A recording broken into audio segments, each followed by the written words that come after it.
Bonjour, alors moi ça va être un peu moins sexy parce que je vous parlais de trucs de vieux, hein, c'est un peu avec mon âge. Je vous parlais un petit peu des annotations Java, des décorateurs Python. Alors, je sais pas s'il y a beaucoup de développeurs Python ici. Oui, un peu. Ah si, il y en a au moins 5-6, oui. Les décorateurs, vous avez déjà joué avec un petit peu? Jamais? Voilà, donc on va faire le parallèle, hein. Les annotations Java d'un côté, les décorateurs de l'autre, et on va voir un petit peu comment les deux mondes ont été inspirés et surtout les grandes voies. C'est parti. Bon, je m'appelle Didier Pleindou, je suis freelance sur Toulouse. À mes heures perdues, je suis pompeusement un computer scientist dans le sens général du terme. Donc, comme lui, c'est de la soute jusqu'en haut des mâts. On essaye de toucher à tout. Et j'essaye aussi de gagner ma vie en étant freelance, surtout. Ça marche assez bien. Alors, on va commencer par Java. Ça, c'est un débat, tant pis. On va commencer par Java, on se rafraîchit un peu la mémoire sur les annotations, je pense que tout le monde connaît. Donc les annotations, eh bien, ça va vous permettre quoi? Eh bien, d'ajouter des métadonnées dans le code. D'accord? Si notre code continue à être valide, c'est très bien parce que comme ça on peut le tester, et les annotations permettent de rajouter de l'information. Alors, ça a été fait, donc la première version date de 2002, je crois, la proposition de la JSR a été faite en 2002 et intégrée en 2004, si je ne m'abuse, dans la 1.5, qui est la JSR 175, associée à des outils qui étaient les Annotation Processing Tools, qui étaient des outils externes pour traiter les annotations pendant les phases de compilation.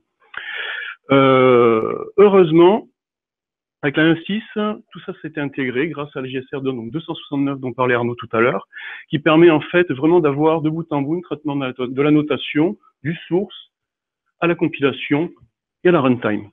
Donc une intégration qui est quand même fine et qui va donc nous permettre de jouer sur plusieurs éléments du langage. Alors là, il y a les derniers parce qu'il y a même donc des extensions propres à Java 8 qui sont les types normalement. Il y en a un deuxième que j'ai oublié, c'est pas grave. Donc ça, c'est l'ensemble des objets de l'AST, donc de l'arbre syntaxique Java, qui sont les interfaces, les classes, les types, les variables, les méthodes, etc. Donc on peut annoter tout ça. Alors les derniers, c'est on peut annoter aussi les types génériques pour dire que ça doit être des non nuls, des non nuls, etc. Donc on peut commencer à aller vraiment très loin dans l'intégration des annotations Java. Donc ça, c'est l'ensemble des éléments cibles, d'accord? C'est le terme consacré dans les notations Java. Donc si vous allez chercher l'élément cible, vous avez tout ça. La rétention. Alors il y a une chose, c'est d'abord où on peut poser nos annotations et leur durée de vie, pas dans l'exécution, mais dans le design du code. C'est-à-dire, est-ce qu'on va les garder dans le source uniquement? Si on pose notre annotation, et cette annotation, si on la met en rétention avec une rétention policy de type source, eh bien, à la compilation, elle va être gobée, mangée, elle va être gloutonnée.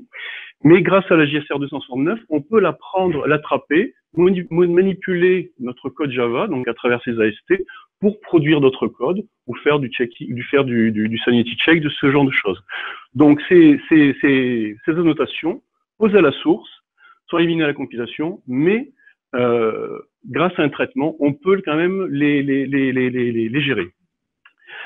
Une rétention policy un petit peu plus particulière qui est très rarement utilisée, qui est merde. Ah, on peut pas revenir en arrière, si. Qui sont les classes. Alors celles-ci, on en voit très très rarement. Elles sont éliminées à l'exécution. C'est-à-dire qu'elles résident dans le bytecode Java. Leur durée de vie donc sont étendues, c'est celle de source, c'est celle de source plus le bytecode Java. Et donc les seuls outils qui vont pouvoir les utiliser, ce sont les outils que vous allez écrire vous-même en allant creuser dans le bytecode.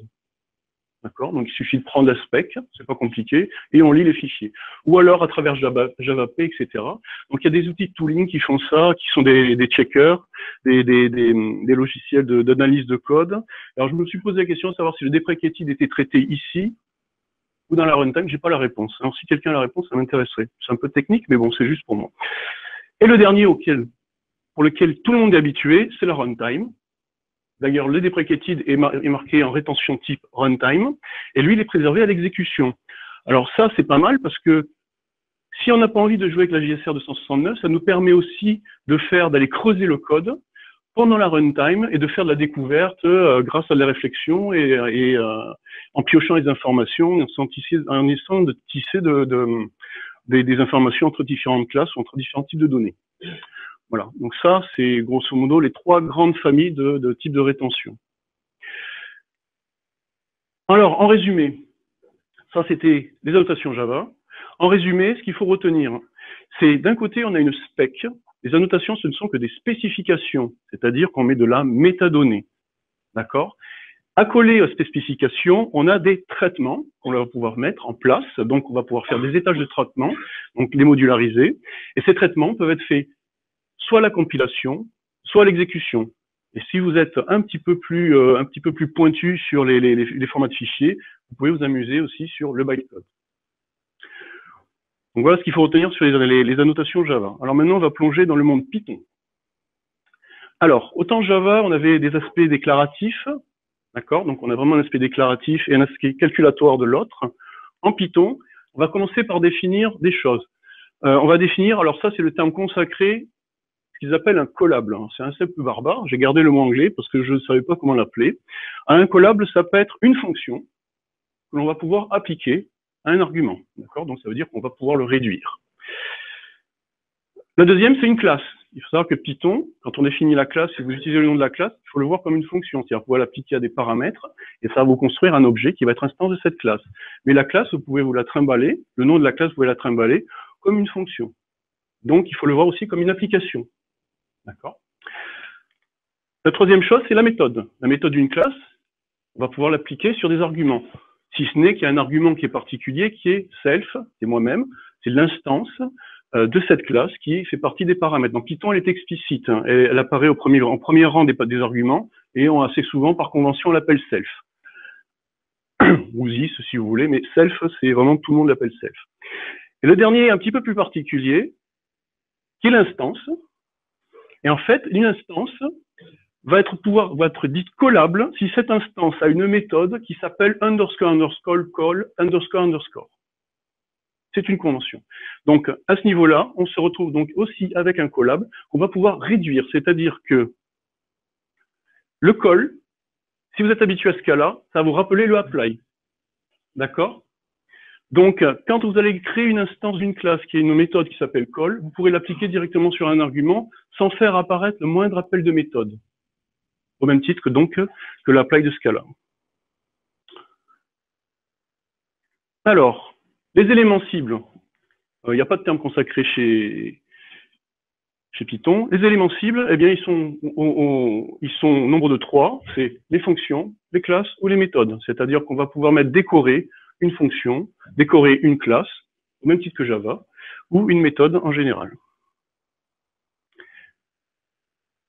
Des fois, il répond pas. Alors, décorateur Python. Maintenant, on va définir ce que c'est qu'un décorateur. On a défini ce qu'était un callable, donc c'est un élément qu'on va pouvoir réduire en appliquant ça sur un argument. Maintenant, qu'est-ce que c'est qu'un décorateur? Un décorateur, alors là, on va essayer de s'accrocher un petit peu, c'est le slide le plus difficile. C'est un callable qui va prendre un argument et un autre callable. D'accord? Donc, ça veut dire qu'un décorateur, qu'est-ce que c'est? C'est une expression, c'est-à-dire c'est du code. Et là, on commence à avoir une grosse différence entre les annotations Java qui ne sont que des interfaces d'une certaine façon pour apporter de la métadonnée, mais sans aspect calculatoire. Là, le callable est une expression qui va se réduire et qui va être, et la réduction va consister à l'appliquer sur un autre callable.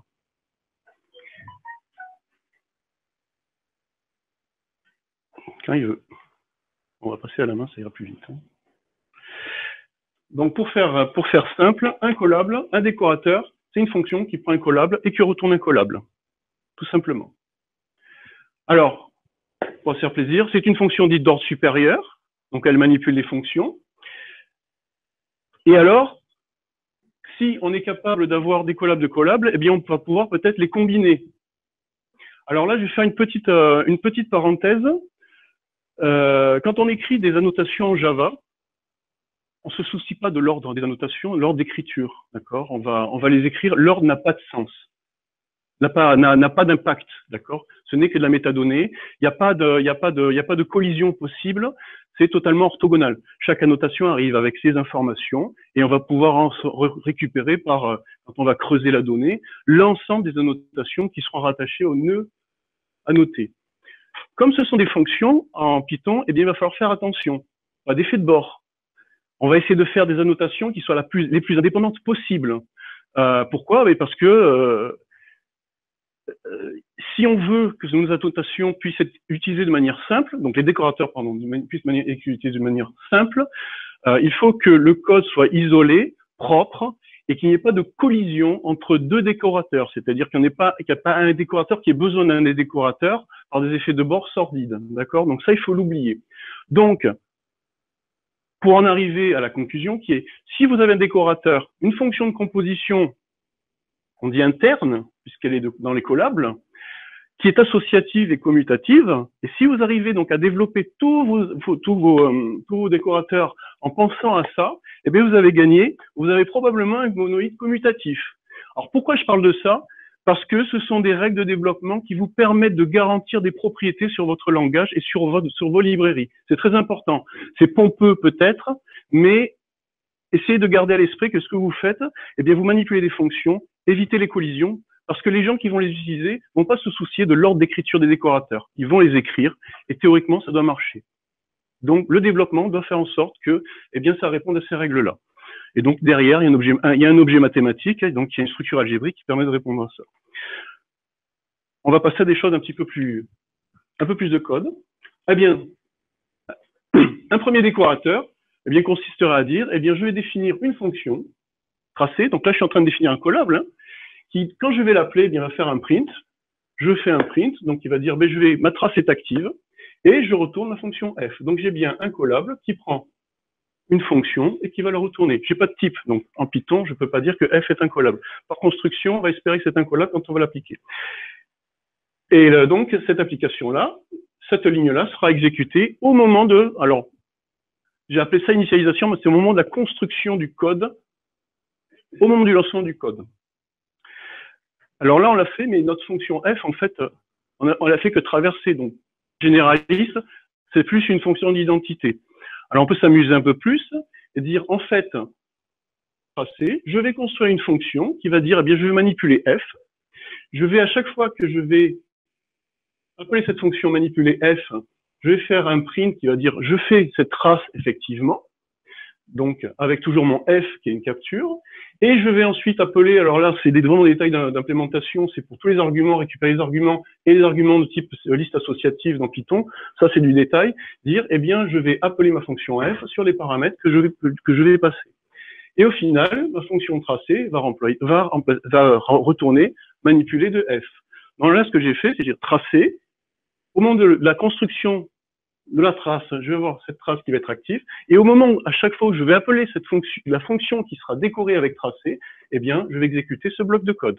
D'accord? Donc, si on essaye de ramener ça un petit peu au monde Java, avec la compilation et l'exécution, eh bien, on a la phase d'initialisation et la phase d'exécution de manière répétitive. Donc, à chaque fois que j'appelle cette fonction. Donc, on est capable de décorréler des comportements dans une fonction, dans un collable qui va être décoré, en ayant une partie faite au moment d'initialisation et l'autre donc à chaque itération et à chaque appel. Alors comment on fait pour mettre les décorateurs à l'action? Bien, la méthode la plus simple, j'en conviens, elle est vraiment pas propre, c'est-à-dire je vais définir une fonction qui s'appelle ma fonction, il n'y a pas de code, elle passe, c'est le NOP, hein, c'est pour ceux qui n'ont jamais fait de Python, passe, c'est je fais rien, c'est return void si vous voulez, et ensuite eh bien, je peux écraser ma fonction en disant je fais le tracé de ma fonction. Donc ma fonction, à partir de ce moment-là, du moment où j'ai fait cette affectation, j'ai mon message qui apparaît, comme quoi la trace est active. Et donc à chaque fois que j'appellerai ma fonction, eh bien j'aurai ma fonction manipulée qui va être à chaque fois exécutée. D'accord? Bon, c'est pas spécialement joli, donc on va rajouter un peu de sucre syntaxique là-dedans pour pouvoir eh bien rendre les choses un peu plus lisibles. Et oh bah c'est magique, hein, c'est comme dans Java.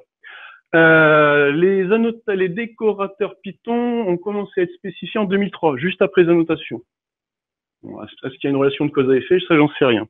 Mais voilà, donc il suffit en fait juste d'écrire ça. Si vous écrivez ça, c'est comme si vous aviez écrit tout ça. D'accord? Et donc, on va pouvoir les stacker. Donc, on peut les empiler, empiler nos décorations. Et ça devrait marcher si on respecte les règles de développement. Alors, comme une annotation peut être un collable, eh bien on va voir ça avec une classe dite collable.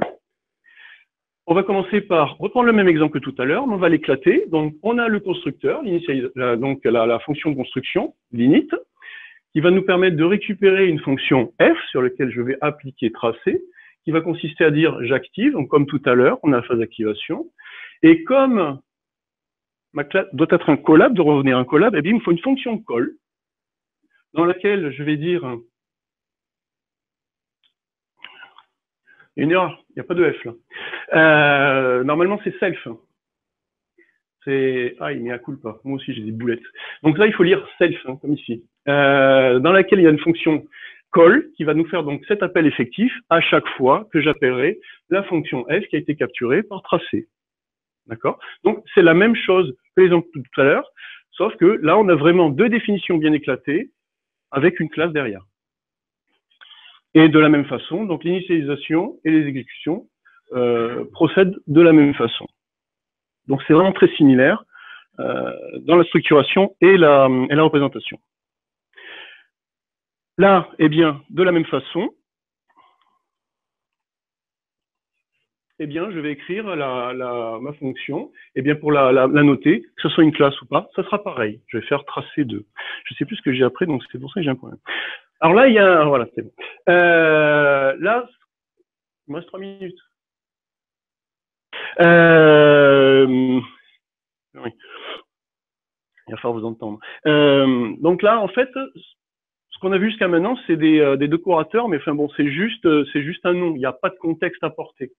D'accord. Donc heureusement, eh bien, il y a possibilité de définir des décorateurs avec arguments. Donc pour ça, en fait, c'est la phase d'init qui va récupérer les arguments. Donc là, on va reprendre notre fonction tracé. On va dire que tracé a un constructeur qui va prendre un nom. Donc que je vais répéter. Donc là, la fonction n'est plus là. Et là, on va faire un principe de réification, c'est-à-dire qu'on va rebondir sur la définition des fonctions, mais dans les classes. Et donc là, je vais définir call, qui va définir, et là on retrouve la fonction tout à l'heure de tracé, dans laquelle je fais une trace active.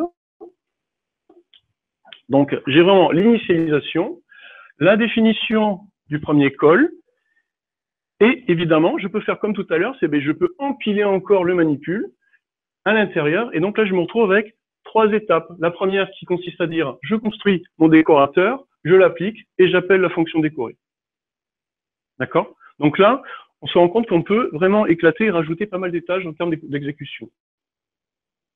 Alors après, c'est vraiment en termes il faut apprendre à l'utiliser et on se rend compte qu'on peut faire des choses assez puissantes.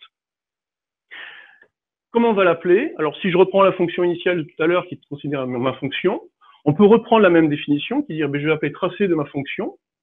C'est un callable, donc je peux directement l'appliquer à ma fonction, ou j'aurais pu appeler aussi point call de ma fonction. C'est pareil. Donc là, on a vu qui ressemble bien à des approches fonctionnelles comme on les aime, du moins en ce qui me concerne. Mais évidemment, là encore une fois, eh bien, on va rebeloter avec le suprasyntaxique de tout à l'heure, et on va dire simplement, eh bien, je vais tracer ma fonction de ma fonction. Et hop, c'est gagné. On a un magnifique code décoré avec du paramétrage qui a été passé via le décorateur. D'accord? Alors, les décorateurs des classes, aux fonctions, vous nous permettent vraiment de mettre en évidence tout ce qui va être les instances de variables, etc. Donc vraiment avoir une vue objet avec un contexte, d'accord? Avec les fonctions, on peut le faire aussi, mais c'est moins net. On n'a pas une séparation claire entre l'initialisation, la construction et l'application du décorateur sur l'élément qu'on veut décorer. Alors, il y a deux gros frameworks qui utilisent les décorateurs Python. C'est SQL Chimie. Alors SQL Chimie, c'est une sorte de JPA-like. Donc c'est-à-dire que vous allez définir des classes et vous allez ajouter vos classes, des classes avec des structures et des données, des champs, et vous allez les annoter et automatiquement il va créer toutes les tables qui vont bien dans un MySQL, ce genre de choses. Et donc au premier étage, eh bien il va tout faire, il va parser ça, il va parser. Et là où je me trompe, pardon, tout va s'exécuter pour se connecter et construire la base qui est derrière. Le deuxième, c'est un framework Flask, qui est un framework web qui ressemble un petit peu à du JAXRS. Donc, il y a vraiment des choses qu'on retrouve. Et vous pouvez aussi avoir des décorateurs Python qui sont des extensions du langage. Par exemple, vous pouvez avoir des classes statiques Et là, donc, devant une méthode qui est statique, donc si on définit un maybe, par exemple, un constructeur non à l'intérieur, donc une factory, eh bien, on peut très bien dire ce non est une méthode statique en la notant avec static méthode. Eh bien, ça, on peut le faire nous-mêmes. Alors, je vais vous montrer, c'est un petit peu rude, mais c'est juste pour vous ouvrir des portes. Ça, c'est fait en code C directement pour que ce soit efficace, mais on peut le faire nous-mêmes en sachant comment Python travaille à l'intérieur. Quand vous écrivez ça en Python, je prends un objet O sur lequel j'invoque M. À l'intérieur, il va transformer ça en je vais chercher le type de O, je vais chercher le dictionnaire, je vais chercher la méthode M associée dans le dictionnaire, et je vais appeler le get. Et le get va construire la fonction avec le self injecté. D'accord? C'est très important. Alors, comment on peut faire ça? Eh bien, on peut très bien dire j'ai une méthode statique méthode, objet, ça c'est pour l'héritage. Je prends une init qui va prendre ma fonction f, donc la même fonction que je vais noter comme étant statique, et je vais pouvoir eh bien, surcharger le get en disant dans le get, l'objet self, donc qui est l'objet passé, je le gloutonne et je renvoie ma fonction f directement qui a été attrapée là. Donc croyez-moi sur parole, ça marche très bien. Donc ça, ces appels-là, on peut aussi représenter tout ce qui est méthode de classe. Donc ça, s'il y a des gens qui font du Swift, ça va leur rappeler des souvenirs. On peut faire des méthodes statiques et on peut commencer à s'amuser à jouer vraiment sur la structuration de la classe et les changements ou les adjonctions de comportement. Là, c'est un changement de comportement, on est bien d'accord? On change le comportement de la fonction. Alors, si vous voulez aller plus loin, eh bien, on pouvait aller voir les descripteurs protocoles, pardon, pour aller plus loin, et donc vraiment jouer avec les tréfonds du langage Python, et donc et des décorateurs du coup. Alors, il y a une séquelle à tout ça. Alors, j'appelle ça séquelle, c'est pas très gentil. Il y a ECMAScript 6, donc il y a une proposition avec une extension avec Babel, si je ne m'abuse. ECMAScript 7 arrive, et donc, eh bien, tout ce que vous avez vu dans Python, eh bien, ça marche quasiment de la même façon dans ECMAScript 6, si ce n'est qu'ils ont la notion de descripteur, etc. Alors, en ECMAScript 6, je ne vais pas rentrer dans les détails, mais ils disent qu'un décorateur, c'est une expression qui va s'évaluer par une fonction, qui est une fonction, qui va être appliquée à une target. Alors, target, ça peut être une classe, une méthode, enfin, des attributs, les attributs de la classe ou les paramètres. Le décorateur descriptor. Le descriptor, en fait, c'est une sorte de record dans lequel, en fait, on va mettre des propriétés sur lesquelles on va pouvoir jouer. Et optionnellement, donc ça va permettre de retourner des descripteurs, des décorateurs descripteurs. Alors personnellement, j'essaie de lire des tutoriaux sur les descripteurs dans ECMAScript 6. Alors soit vous avez des exemples excessivement simples, tellement simples en fait qu'on se demande à quoi ça sert, ou alors ça rentre dans des choses d'une complexité absolument effarante, parce qu'il rentre dans les tréfonds des mixins, des héritages de classes, etc. Et là, moi, ça me suggère qu'une chose, c'est Azathoth. Alors je sais pas s'il y a des gens qui aiment bien Lovecraft. Azathoth, c'est le chaos nucléaire.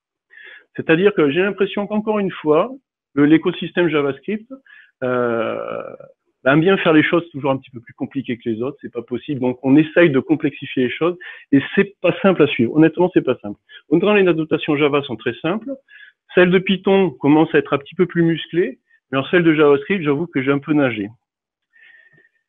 Alors, pour finir, c'est juste Comment? Donc il y a 2 personnes dans l'ombre.